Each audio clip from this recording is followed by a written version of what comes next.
All right, I want to show you some of the key things that we've found by studying the best players in the world for chipping. And when I say chipping, I'm talking about like a stock 10-yard chip, just your standard short little chip. Now, if I get you on a force plate, I can see how you use the ground. And what we found is there's really three key things that the best chippers in the world do.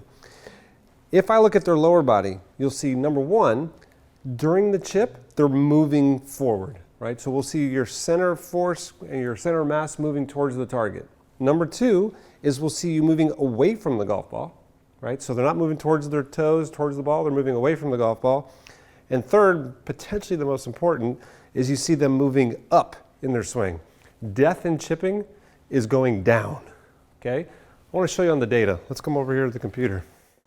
Okay, so what I've got is I've got one of our tour players on the right and we've got a typical amateur swing on the left. And what I want to do is I want to show you those three things we talked about with our professional first, okay? So if you look at these numbers here on the screen, it says COM, that's center of mass. We're looking at the center of the body. We're going to look to see if it goes up and down. That's what this first number is right here. So let's take this player. They start at 1.17 inches up. That's just them settling in. Imagine that's 0. Watch what happens to their center of mass during the backswing. It's going up. It's now at 2. It's now at 3. So he literally moved up about 2 inches during his backswing. Now watch what happens during transition. You would think, like with full swing, players will squat. He's at 3 inches. It's still going up. Now it's 3.3, 3.5, at impact 3.8, now it's at 4. You'll notice he never went down, right? So literally the center of his body is elevating throughout the entire swing. We'll talk about why in a second. Now let's go back to the top of the backswing. I want you to notice, if I look at this downswing specifically, if I go to the next number here, center of mass, heel to toe. This is, am I moving towards my heel or am I moving towards my toe?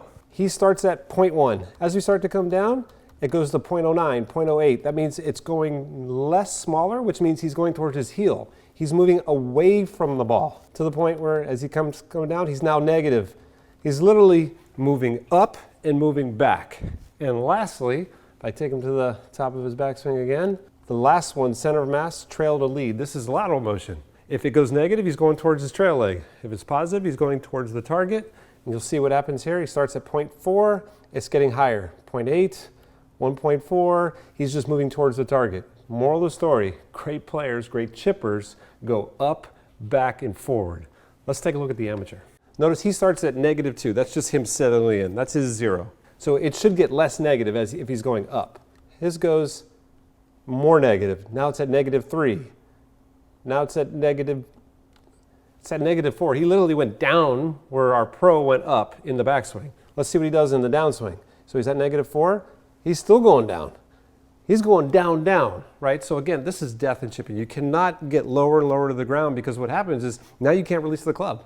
And that's going to create all kinds of contact problems. Let's check the other two on him real fast. So I go here and I'm going to look at heel to toe. Okay, he's at -0.09. Let's see, it's getting positive.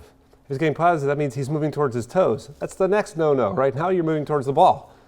So now he's going down and towards the ball. Really difficult to make consistent contact there. And let's look at the last one here. And if I look at center mass trail to lead, he's at -0.8. It's moving towards the target. So he's doing one of the three. He's moving left. So he went left, down, and forward. Best players in the world go left, back, and up. Okay, so now you might be asking yourself, okay, if I'm going down, if I'm going forward, how can I make this better? There's a couple drills you can do here. Okay, the first drill I like is called the pelvic punch drill. Okay, now pelvic punch is a drill we use for full swing, but I really like it for players that go down with chipping, right? So pelvic punch looks like this. You're gonna take, let's say you're gonna do your normal chip to, let's say 10 yards. Let's say you're just a little half chip. I would go take your normal backswing, come halfway down. Now start here. Okay, from here, I want you to try and hit a chip. You're gonna feel so uncoordinated. You're gonna feel like, I don't even know, like without a backswing, it's hard. You're gonna feel like you're gonna jab the ground. And what you're gonna realize is to do this, right, you actually have to lift up to create contact. If you go down here, it just doesn't work, right? So I always feel like players feel more comfortable starting from this little pelvic punch position and just feeling them sweep the ground. If I watch you on the force plate, very rarely do you see people go down from here. They almost stand up and they get the feeling of going up as the club's going down. Then what I do is I just start taking it back farther.